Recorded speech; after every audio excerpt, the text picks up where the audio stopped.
అది వాటర్ నువ్వే తెస్తావు మీ ఇంట్లోకి ఫిల్టర్ వాటర్? మా అన్నయ్య చేస్తాడు. మీ అన్నయ్య తెస్తాడా? మరి నువ్వు తెస్తున్నట్టు సైకిల్ పడేసి మీ డాడీని తిట్టి అవన్నీ చేసినావు కదా, ఈయన సౌదీ పోయిండు అది ఇది అని డైలాగ్ చెప్పినావు కదా. అది చెప్పలే. ఏమని చెప్పినావు? మా అమ్మ గురించి చెప్పిన. చెప్పు ఒకసారి. అబ్బో ఆ? అబ్బో రాలే. ఏమోనే చెప్పలేవా?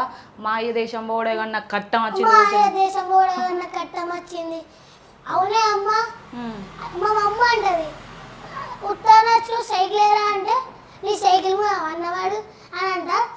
అన్నాక సైకిల్ మీద మనవాడు అంటారా? అంట అన్నాక గాండిలో అని పీసీ దగ్గర తిడుతుంది ఫుల్ ఫై పెట్టించుకున్నాను అంటే అంటే మా మమ్మీ చెప్తుంది ఇట్లా చెప్పగానే అట్లా వచ్చేసిందని చెప్తుంది. ఆయన ఫుల్ ఫై పెట్టించింది మా మమ్మీ. కాదు, నీ దగ్గర తెలివి మస్తు ఎక్కువ ఉంది. సో అంటే మీ మమ్మీదికి మహేష్ బాబు తోటి మాట్లాడిపిస్తా అని చెప్పేసి షాప్ దగ్గర తీసుకొని స్కానర్లో వచ్చే సౌండ్ మహేష్ బాబు మాట్లాడుతుండని చెప్తావా? తర్వాత మీ మమ్మీ నిన్ను కొట్టలేదా? తినుకుంటే ఎగిరినా? ఏమైంది? మజా అయితే తీసుకున్నాడు మంచిగా. కాదక్క, అంటే కంటెంట్ మొత్తం నువ్వు రాస్తావా లేకుంటే ఎట్లా? నేనే రాస్తా. నువ్వే రాస్తావు. రీసెంట్ గా దశగ్రీవ పాట వచ్చింది మన తెలంగాణకు సంబంధించింది. సో అది బాగా చేసిరు ఏదో స్కూల్ దాని గురించి. ఒక్కసారి మీరు ఇద్దరు వేస్తే చూడాలనిపిస్తుంది.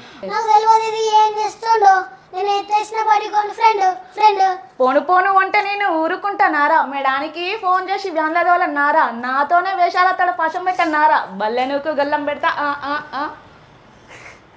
ఏంది అయిపోయిందా? సో అంటే ఈ పాట ఒరిజినల్ సాంగ్ ఉంది కదా, చూసినావు దశగ్రీవది? చూసినావా? ఎట్లా అనిపిస్తాయి ఆయన పాటలు నీకు? బాహుబలి రామ్ చరణ్. ఓ బాహుబలి రామ్ చరణ్ ఎన్నిసార్లు చెప్తావు అది ఇంటర్వ్యూలో? బాహుబలి రామ్ చరణ్ అని